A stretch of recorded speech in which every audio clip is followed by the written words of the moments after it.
আসসালামু আলাইকুম, স্বাগত জানাচ্ছি সবাইকে। ইংরেজি নতুন বছরের শুভেচ্ছা জানিয়ে শুরু করছি আরটিভির মধ্যাহ্নের সংবাদ। আপনাদের সাথে রয়েছে আমি হাবিবা আফরোজ।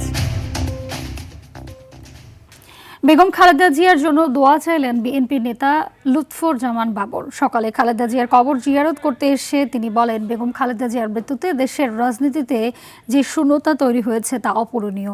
তবে তার মৃত্যুতে বিএনপির ভারপ্রাপ্ত চেয়ারম্যান তারেক রহমানের ওপর অর্পিত দায়িত্ব যেন তিনি যথাযথভাবে পালন করতে পারেন, সেজন্য দেশবাসীর কাছে দোয়া কামনা করেন বাবর। এছাড়াও আপসহীন নেত্রীর কবরে শ্রদ্ধা জানাতে দূর দূরান্ত থেকে দেখতে আসছেন নেতাকর্মীরা সহ সাধারণ মানুষ।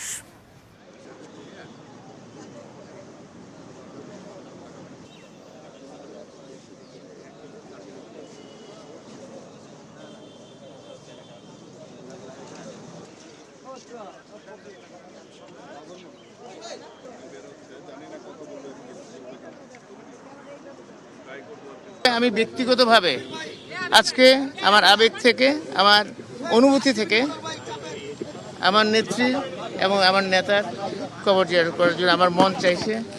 সেই জন্য আমি সকালে ঘুম থেকে উঠেই এটাই প্রথম এরাদা করেছি এবং এখানে চলে এসেছি।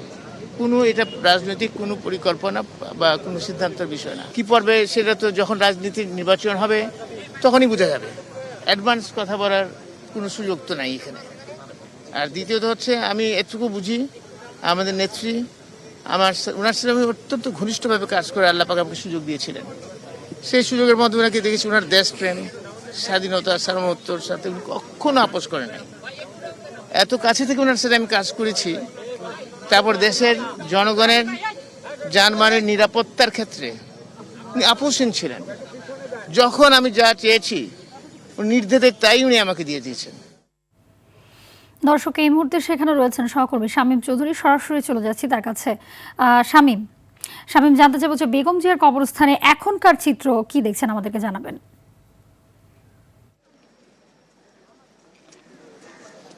জি হাবিবা, আপনি দেখতে পাচ্ছেন আমি বেগম খালেদা জিয়ার কবরের ঠিক পাশে অবস্থান করছি, যেখানে চিরনিদ্রায় শায়িত আছেন বিএনপি চেয়ারপারসন বেগম খালেদা জিয়া। ঠিক 11:58 সর্বসাধারণের জন্য এই জিয়া উদ্যান খুলে দেওয়া হয় এবং এরপরই দেখা যায় যে নেতাকর্মী সহ সাধারণ মানুষ খুব একটা দৌড়ে দৌড়ে এই জিয়া উদ্যানে বেগম খালেদা জিয়ার কবরে শ্রদ্ধা জানাতে এবং তার কবর জিয়ারত করার জন্য কিন্তু ঢুকেছেন। এখানে আইন শৃঙ্খলা বাহিনী কড়া নিরাপত্তায় রয়েছে। যদিও গতকালকে বলা হয়েছিল যে 3 দিন পর্যন্ত এই জিয়া উদ্যানে বেগম খালেদা জিয়ার কবরের পাশে কাউকে যেতে দেওয়া হবে না এবং এটা সর্বসাধারণের জন্য উন্মুক্ত করে দেওয়া হবে না। কিন্তু হঠাৎ করেই আজ 11:58 এটা খুলে দেওয়া হয়েছে এবং খুলে দেওয়ার পরে আপনি দেখতে পাচ্ছেন যে এখানে বেগম খালেদা জিয়ার প্রতি শ্রদ্ধা জানাতে সর্বসাধারণ সহ নেতাকর্মীরা এখানে ভিড় করেছেন। তবে আমি এখানে যেটা দেখতে পাচ্ছি যে বেশি আসলে সাধারণ মানুষ এসেছে, এমন সাধারণ মানুষ এখানে এসেছে আসলে তাদের কোনো রাজনৈতিক পরিচয় নেই। তারা শুধুমাত্র বেগম খালেদা জিয়াকে ভালোবেসে, বেগম খালেদা জিয়াকে বুকে ধারণ করে দেখেই তারা আসলে এখানে এসেছে এবং তাদের কারো হাতে ফুল, কেউ আবার তসবিহ হাতে এখানে আসছেন, যারা মহান আল্লাহ তাআলার নাম স্মরণ করছেন এবং বেগম খালেদা জিয়াকে যাতে আল্লাহ বেস্ট নসিব করেন সেই জন্য কিন্তু তারা দোয়া করছেন। আমি আপনাকে একদম উপর থেকে দেখাচ্ছি এই মুহূর্তে এখানকার অবস্থা। এখানে কিন্তু সর্বসাধারণ এসেছেন এবং বেগম খালেদা জিয়ার জন্য দোয়া করছেন, তারা তাকে শ্রদ্ধা জানাচ্ছেন। আমরা কিছুক্ষণ আগেই বাইরে বসে কথা বলছিলাম অনেক সাধারণ মানুষের সঙ্গে। তারা কিন্তু বলেছিলেন যে গতকালকে তারা চেয়েছিলেন একটিবার হলেও বেগম খালেদা জিয়ার মুখটা তারা সর্বশেষ দেখতে চান, কিন্তু সেই সুযোগ তাদের হয়নি।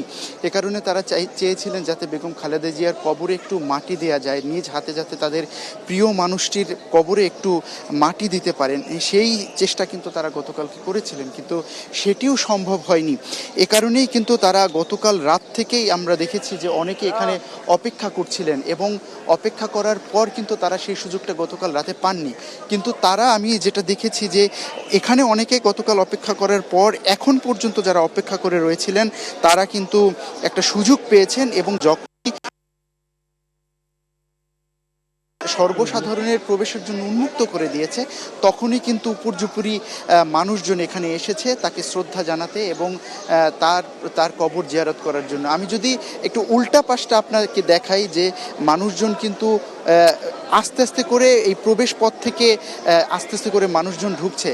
অর্থাৎ যত আসলে সময় যাচ্ছে ততই কিন্তু মানুষজন এখানে আস্তে আস্তে বেশি করে ঢুকছে, ভিড় করছে। তাদের একটাই আশা, একটাই প্রত্যাশা যে বেগম খালেদা জিয়ার মুখ তারা দেখতে পারেননি, বেগম খালেদা জিয়ার কবরে তারা মাটি দিতে পারেননি। সে কারণে সেই আফসোসটা তাদের মনের মধ্যে রয়েছে। আর এ কারণেই কিন্তু তারা এখানে এসেছে। আপনি দেখবেন যে এখানে কিন্তু একদম একদম গ্রামের মানুষ, যারা একদম তৃণমূলের গ্রামের মানুষ, যাদের আসলে কোনো রাজনৈতিক পরিচয় নেই, তাদের মনের মধ্যে একটা জিনিস আছে, সেটি হচ্ছে বেগম খালেদা জিয়া, বেগম খালেদা জিয়ার প্রতি ভালোবাসা। বেগম খালেদা জিয়া যে আপোষহীনতার পরিচয় দিয়েছেন, গণতন্ত্র রক্ষার জন্য যে কাজ করেছেন, বেগম খালেদা জিয়া যে মানুষের অধিকার আদায়ের জন্য কাজ করেছেন, সেটা কিন্তু এই জনস্রোতে বোঝা যায়। বেলা বাড়ছে, মানুষজন আস্তে আস্তে আস্তে আস্তে করে প্রবেশ করছে। আমরা ধারণা করছি যদি এই খবরটি পৌঁছে যায় যে সর্বসাধারণের জন্য এই জায়গাটা উন্মুক্ত করে দেওয়া হয়েছে, সর্বসাধারণ এখন প্রবেশ করতে পারবেন, তাদের প্রিয় নেত্রী, তাদের প্রিয় মানুষ বেগম খালেদা জিয়াকে তারা শ্রদ্ধা জানাতে পারবেন, বেগম খালেদা জিয়ার কবরে তারা দেখতে পারবেন, তারা কবর জিয়ারত করতে পারবেন, তাহলে কিন্তু এখানে কিছুক্ষণ পর লোকারণ্য হবে বলে আমরা ধারণা করছি। এই মুহূর্তে আপনারা দেখছেন বেগম খালেদা জিয়ার এখানে কবরের এখানে কিন্তু আসলে অনেক মানুষ জড়ো হচ্ছে। তো হাবিবা, এখান থেকে এই ছিল সর্বশেষ। পরবর্তী সংবাদে এখান থেকে সর্বশেষ আমরা জানাবো। জি নিশ্চয়ই, ধন্যবাদ আপনাকে শামীম। এদিকে বেগম খালেদা জিয়ার অন্তিম যাত্রায় অবিরত দায়িত্ব পালন করায় সবার প্রতি কৃতজ্ঞতা প্রকাশ করেছেন তারেক রহমান। সামাজিক যোগাযোগ মাধ্যমে এক পোস্টে তিনি সরকারের সব মন্ত্রণালয়ের উপদেষ্টা ও কর্মকর্তা কর্মচারী, নিরাপত্তা সংশ্লিষ্ট বিভিন্ন বাহিনীর কর্মকর্তা কর্মচারী থেকে শুরু করে দায়িত্ব পালন করা গণমাধ্যম কর্মীদের প্রতি আন্তরিক শ্রদ্ধা ও ধন্যবাদ জানান। তিনি লেখেন, এটি এমন এক ঐতিহাসিক বিদায় যা দেশের মানুষের জন্য যথাযথ শ্রদ্ধা ও মর্যাদার সঙ্গে সম্পন্ন হয়েছে। আর সেটি সম্ভব হয়েছে তাদের যত্ন, দায়িত্ববোধ ও পেশাদারিত্বের কারণে।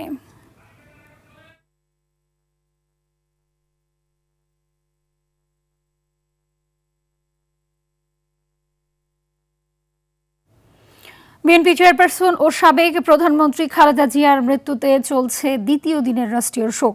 গতকাল থেকে 3 দিনের রাষ্ট্রীয় শোক পালন করা হচ্ছে। শুক্রবার শেষ হবে শোক পালন। রাষ্ট্রীয়ভাবে শোক পালনের কর্মসূচি হিসেবে আজও বাংলাদেশের সরকারি, আধা সরকারি ও স্বায়ত্তশাসিত প্রতিষ্ঠান এবং শিক্ষা প্রতিষ্ঠান সহ সব সরকারি ও বেসরকারি ভবন এবং বিদেশে বাংলাদেশের মিশনে জাতীয় পতাকা অর্ধনমিত রয়েছে। এভারকেয়ার হাসপাতালে 37 দিন ধরে চিকিৎসাধীন থাকার পর 30 ডিসেম্বর সকালে মারা যান বেগম খালেদা জিয়া।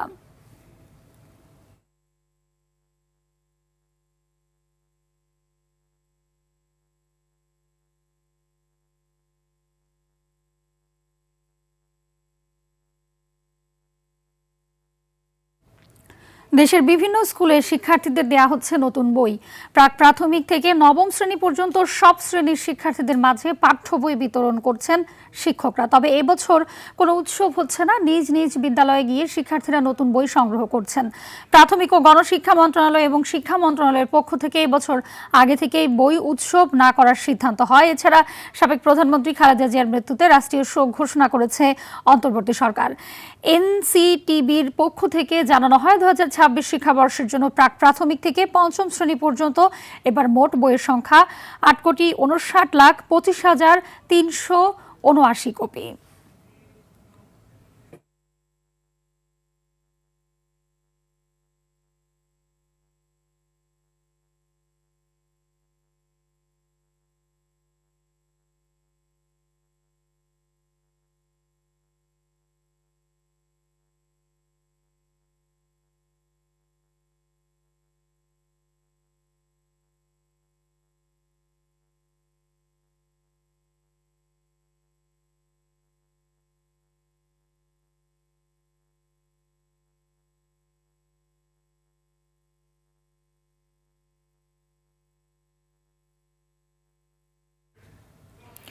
নতুন পাঠ্য বই বিতরণের বিষয়ে জানাতে রাজধানীর বেইলি রোডে ভিকারুন্নেসা নূন স্কুল থেকে সরাসরি যুক্ত হচ্ছেন সহকর্মী আলোয়ান খান। এছাড়াও চট্টগ্রাম থেকে রয়েছেন সহকর্মী সাইফুল মাহমুদ। শুরুতে যাচ্ছি আলোয়ানের কাছে। আলোয়ান, আলোয়ার, নতুন বই হাতে পেয়ে শিক্ষার্থীদের উচ্ছ্বাস কেমন দেখতে পাচ্ছেন এবং বছরের প্রথম দিনে শতভাগ শিক্ষার্থী কি বই পেয়েছে কিনা?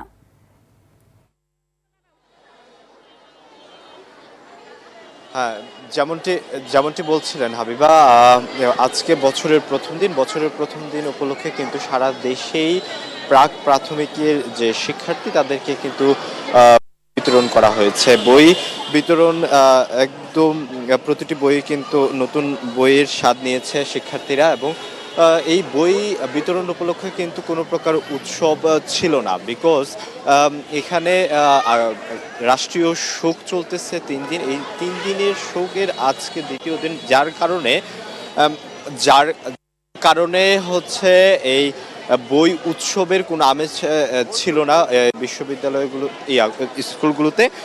এখানে ক্লাসে হচ্ছে শ্রেণীকক্ষে গিয়ে শিক্ষকরা হচ্ছে শিক্ষার্থীদের হাতে বই বিতরণ করে এসেছে। কিছু সকালে কিন্তু গণশিক্ষার যে উপদেষ্টা তিনি কিন্তু হচ্ছে বই বিতরণ কার্যক্রম শুরু করেন। তারপর থেকে কিন্তু সারা দেশে বই বিতরণ করা হয়। আর এই রাষ্ট্রীয় শোক থাকার কারণে হচ্ছে বই বিতরণের যে কার্যক্রম, সে কার্যক্রমের উৎসবমুখর কার্যক্রমের দিকে আগায়নি গণশিক্ষা অধিদপ্তরের লোকেরা। আমরা দেখতে পাচ্ছি, আমরা বর্তমানে অবস্থান করছি বিকারুন্নিসা নূন স্কুল অ্যান্ড কলেজ, যেটা আজিমপুরের শাখায়। সেখানে হচ্ছে আমরা শিক্ষার্থীদেরকে দেখতে পাচ্ছি বই পাওয়ার পরে কিন্তু তারা এখানে বই নিয়ে উচ্ছ্বাস প্রকাশ করছে এবং বই পেয়ে তারা আসলে আনন্দ প্রকাশ করছে। তারা কিন্তু বই পেয়ে কিন্তু এই স্কুলের সামনে এসে দাঁড়িয়ে কিন্তু বইয়ের যে তাদের আনন্দ, সে আনন্দ প্রকাশ করছে। দর্শক, এই মুহূর্তে আমরা চলে যাব চট্টগ্রামের আমাদের প্রতিনিধি সাইফুল ইসলামের কাছে। তিনি আমাকে জানাবেন ওইখানকার বই বিতরণ কার্যক্রম সম্পর্কে। সাইফুল।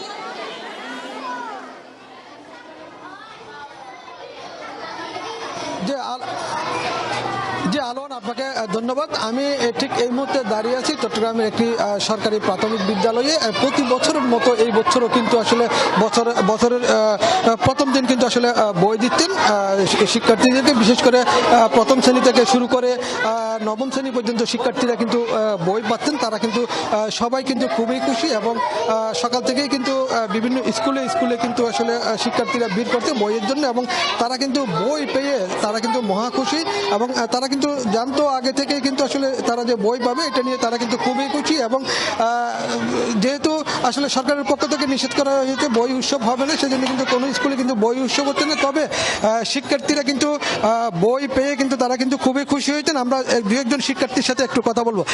তুমি যে বই পেয়েছো কেমন লাগতেছে তোমার? ভালো। সবগুলো বই কি পেয়েছো? হ্যাঁ। কয়টা বই পেয়েছো? 6টা। বই পেয়েছো কেমন লাগতেছে? অনেক ভালো লাগতেছে। অনেক সুন্দর। বই যে পেয়েছো কেমন লাগতেছে? বই পেয়েছে আমাদের থেকে অনেক ভালো লাগতেছে। একটু আমাদেরকে বলো তো, এই যে নতুন বই পেয়েছো কেমন লাগতেছে তোমাদের কাছে? আমাদের থেকে অনেক ভালো লাগতেছে। আমার তো অনেক ভালো লাগতেছে। আমার থেকে অনেক ভালো লাগতেছে। অনেক ভালো লাগতেছে। আমি তো আমরা একটু দেখানোর চেষ্টা করছি আসলে এখনো পর্যন্ত বই এনে রাখছে শিক্ষার্থীদের জন্য। যারাই আসছে তাদেরকে প্রত্যেককে কিন্তু আসলে নতুন বছরের প্রথম দিনে সবগুলো বইয়ে দেওয়া হচ্ছে, এবং এখানে কিন্তু সকাল থেকেই অভিভাবকরা এসেছেন, এবং একই সাথে শিক্ষার্থী যারা আছে প্রত্যেকে কিন্তু আসলে তাদের হাতে প্রথম দিনেই বই দিতে পেরে কিন্তু সবাই খুশি হয়েছেন। বিশেষ করে শিক্ষক যারা, তারা কিন্তু খুশি হয়েছেন, যেহেতু নতুন বছরের প্রথম দিন তারা চেয়েছিলেন। একজন অভিভাবকের সাথে আসলে আমরা একটু কথা বলবো, যারা আসলে এই বইয়ের নেওয়ার জন্য এসেছেন। আমরা তাদের মধ্যে একজনের সাথে কথা বলবো। আসলে আপনি যদি বলেন, এই যে নতুন বছরের প্রথম দিন আজকে বই পেয়েছেন বাচ্চার, কেমন লাগতেছে? ভালো লাগতেছে। সবগুলো কি বই পেয়েছেন? এখনো পায় নাই, আমার মেয়ে বসে আছে, দিবে বলছে। এখনো পান নাই? না, পাবেন। জি, আমরা আসলে যদি একটু বলে থাকি, যদি বলে থাকি আসলে সবাই কিন্তু বইয়ের জন্য অপেক্ষা করতেছে এবং কিছুক্ষণের মধ্যে যারা পায়নি তাদের সবাইকে কিন্তু বই দিবেন এবং তারা প্রত্যেকে কিন্তু খুশি হয়েছে, বিশেষ করে শিক্ষার্থী এবং অভিভাবক তারা কিন্তু খুশি এবং যারা শিক্ষক রয়েছেন তারাও কিন্তু খুশি, যেহেতু বছরের প্রথম দিন শিক্ষার্থীদের হাতে বই তুলে দিতে পেরেছেন, সেজন্য সবাইকে যদি বলে থাকি চট্টগ্রাম সিটি কর্পোরেশন এবং সিটি কর্পোরেশনের বাইরে যে 15টি উপজেলা রয়েছে প্রত্যেকটা জায়গায় কিন্তু আজকে বই বিতরণ চলছে। এই ছিল হাবিবা আমার কাছে বই বিতরণ নিয়ে সর্বশেষ সংবাদ। হাবিবা, একই সাথে আপনাকে এবং আপনার মাধ্যমে দেশবাসীকে জানাই বছরের প্রথম দিনের শুভেচ্ছা। ধন্যবাদ সাইফুল মাহমুদ এবং আমাদের অন্য এক সহকর্মী যে যুক্ত ছিলেন, আপনার দুজনকে ধন্যবাদ। 5টি ব্যাংক একীভূত হয়ে গঠিত সম্মিলিত ইসলামী ব্যাংকের আমানতকারীরা আজ থেকে টাকা উত্তোলন করতে পারবেন। প্রাথমিকভাবে চলতি ও সঞ্চয়ী হিসাব থেকে সর্বোচ্চ উত্তোলন করা যাবে 2 লাখ টাকা। বাংলাদেশ ব্যাংকের জারি করা এক প্রজ্ঞাপনে বলা হয় 2 লাখ টাকার বেশি জমা থাকলে প্রতি 3 মাস পর 1 লাখ টাকা করে সর্বোচ্চ 7 লাখ টাকা উত্তোলনের সুযোগ পাবেন গ্রাহকরা। তবে এই শর্ত কিডনি ডায়ালাইসিস ও ক্যান্সারে আক্রান্ত রোগীদের ক্ষেত্রে প্রযোজ্য হবে না। টাকা উত্তোলনের ক্ষেত্রে ব্যক্তি আমানতকারীরা অগ্রাধিকার পাবেন, আর প্রাতিষ্ঠানিক আমানতের ক্ষেত্রে 7 লাখ টাকার বেশি অংশ 5 বছর মেয়াদী আমানতে রূপান্তর করা হবে।